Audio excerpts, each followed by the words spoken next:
All the three preconditions for sex selection are present in Armenia. First, Armenian society tends to favor boys over girls. Second, prenatal technology allowing future parents to know the sex of their child in advance and avoid the undesirable birth of girls is available and accessible across the country. And third, couples prefer to have few children. The sex ratio at birth began to be distorted after 1991. And today it stands at 114 male births per 100 female births. This corresponds to one of the highest levels of birth masculinity observed anywhere in the world. The sex ratio at birth during the last decade ranges from 111 to 124 in different regions of Armenia. In Syunik, for example, it remains moderate, but on the other hand, in provinces like Arakatoten and Gearkunik, birth masculinity is higher today than in China. The indicator for sex ratio at birth in Armenia also depends on the order of birth. Among children born third and later, it is above 160 boys to 100 girls. This is probably the highest ever reported level in the world. For Armenian families, usually having one boy among two children is enough to consider their reproductive plans fulfilled. The preference for sons and the reproductive behavior associated with this constituted a distinct factor of high fertility in the early 1990s, which was at double or triple the level today. From 1996 to 2001, the first and second births represented less than 9% of extra male births. That is, abortion was used to favor male births starting only with the third child in the family.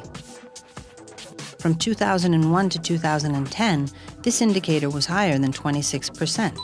Hence, sex selection and abortion among the first and second births is now a serious problem in Armenia. According to the most recent census, the sex ratio of the population born since 1996 is 115 boys to 100 girls. In Armenia, male children aged 15 and under outnumber female children by almost 39,000.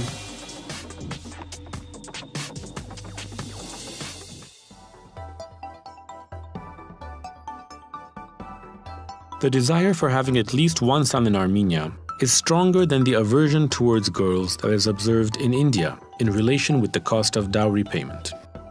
Continuous attempts to have a son have resulted in a situation where in a majority of families in Armenia, boys tend to be, on average, younger than girls. For cases when the birth of the child is registered by the father, the sex ratio at birth is around 117. While when the birth is registered by the mother, which is most probably the case of single mothers, the sex ratio is barely distinguishable from the normal sex ratio at birth.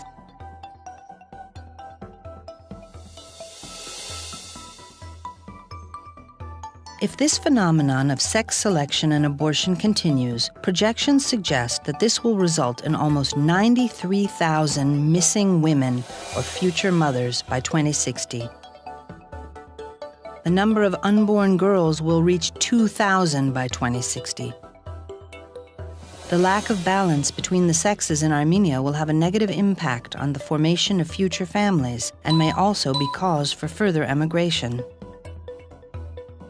As a result, because of the skewed sex ratio, Armenia's population will reduce by an additional 80,000 inhabitants, which is currently the annual number of births over 2 years in Armenia, by 2060, and will, ceteris paribus, constitute around 2.6 million.